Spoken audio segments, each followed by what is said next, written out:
The lats are one of those muscle groups that, when well developed, make a huge visual impact on your physique.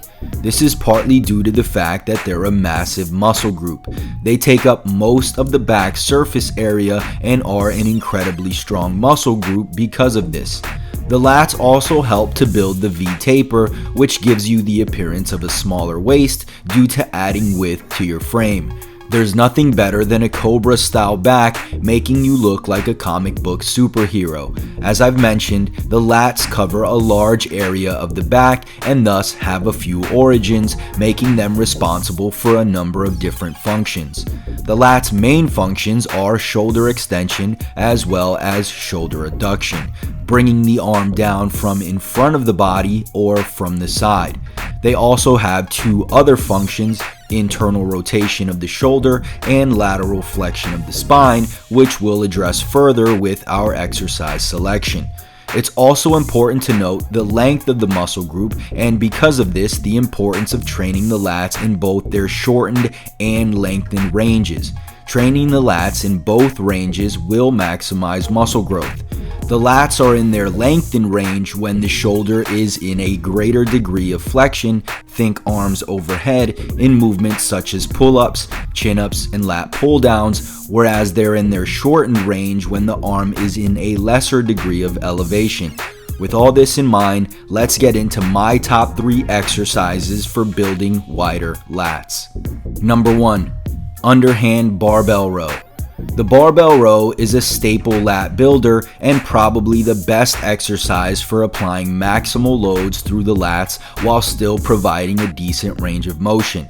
Using a supinated grip or underhand as opposed to a pronated grip externally rotates the shoulder, putting a bit more of a stretch on the muscle. Remember, one of the lats' functions is to internally rotate the shoulder. Not only that, but gripping the bar underhand will also allow you to keep your elbows closer to your body, placing a bit more emphasis on the lats.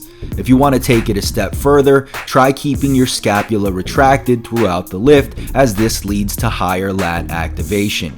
To perform this exercise, you can start either from the ground or from a power rack at about hip height. If you're using a rack, you can skip the first couple of steps and start from the point where you're standing upright. If you're starting from the floor, walk up to the bar and stand with your midfoot underneath it, feet shoulder width apart. Grab the bar with an underhand grip, arms shoulder width apart, and deadlift the bar into a standing position. From here, you'll push your hips back while slightly bending the knees and lowering the bar, and stop once you've reached a 15 to 30 degree angle. Brace your core by breathing in and tightening your abs. Pull the weight towards your belly button by driving your elbows back and towards your pockets. Squeeze your lats at the top and control the weight back down until your arms are fully extended before initiating the next rep. This will ensure that you're pulling the weight through a full range of motion. The main issue I find with this exercise is that most people tend to use more weight than they can actually handle, jerking back and forth and using a ton of body English in order to get the weight up is a telltale sign that the load is too heavy. If you're moving anything other than your arms, chances are you're not going to maximize the amount of load you're putting on the target muscle. Controlling the weight through the entire range, even if it means a little less weight on the bar, is not only going to reduce the risk of a potentially serious injury, but the amount of tension you're putting on the target muscle will have greatly increased. Number 2, weighted pull-up.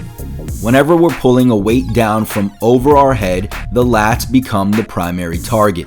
Vertical pulling is by far the most efficient way to build massive wings. This is mainly due to their functions, extension and adduction of the shoulder. A study published in the Journal of Strength and Conditioning Research compared different grips on the lat pull down.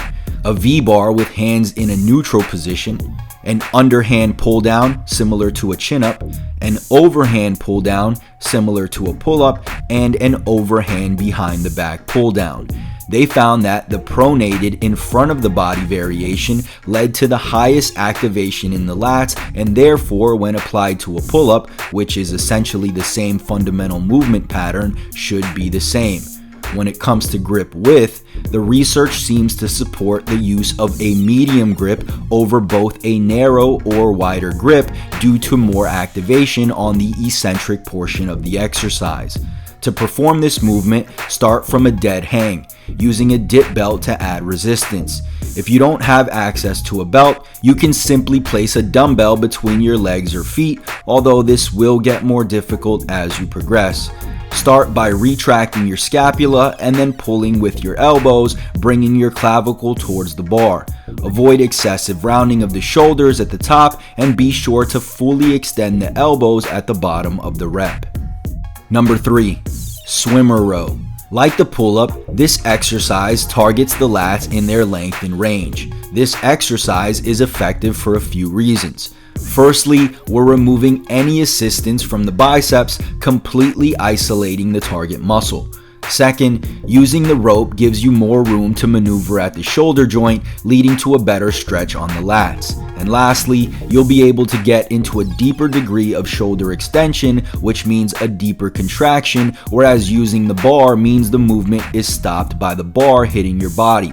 And rather than performing the exercise in a standing position as you would with the traditional straight bar variation, sit your hips back on the negative in order to get into a deeper degree of shoulder flexion, thus getting a deeper lat stretch.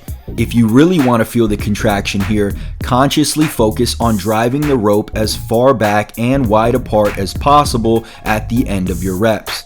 There you have it, my top 3 lat exercises for a wider back. If you're following a split that targets each muscle group twice per week, as I advise, here's how I'd implement these exercises into your training in order to focus on lat development. Day 1. Strength. Barbell row with supinated grip, 5 sets of 5 reps. Weighted pull-up, 4 sets of 6 to 8 reps. Day 2. Hypertrophy. Barbell row with supinated grip, 3 sets, 10 reps. Weighted pull-up, 3 sets, 10 to 12 reps. And swimmer row, 2 sets of 12 reps. Keep in mind these are just examples and recommendations may differ depending on the type of split you're running. For best results, aim to hit your back twice per week while focusing on progression. As long as you're training your back frequently while gradually doing more work, you'll have no problem building wider lats. Did you find this video helpful? If so, click the like button below as it'll truly help out the channel.